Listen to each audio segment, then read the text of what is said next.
COMELEC Region 3, tuklula king labing metong rengkaso o reklamo ning vote buying karing niyayaliwang probinsya king Central Luzon.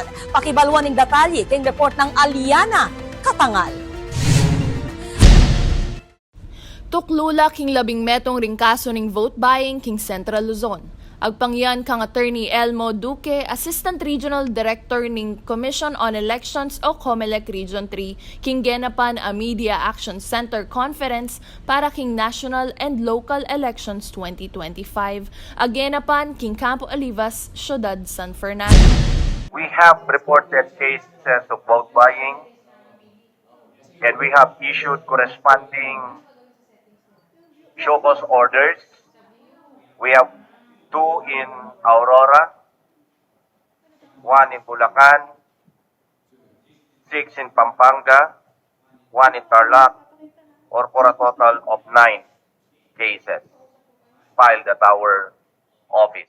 Makiadwangan niya naman kanu in COMELEC king Anti-Money Laundering Oversight Committee o AMLAC nung no ka rin malyaring a-monitor in kaduda-dudang online money transfer a malyaring saklo ning vote buying. Yung Komite Kontra Bigay, in-engage ang participation ng AMLAC at yung mga chikas and all other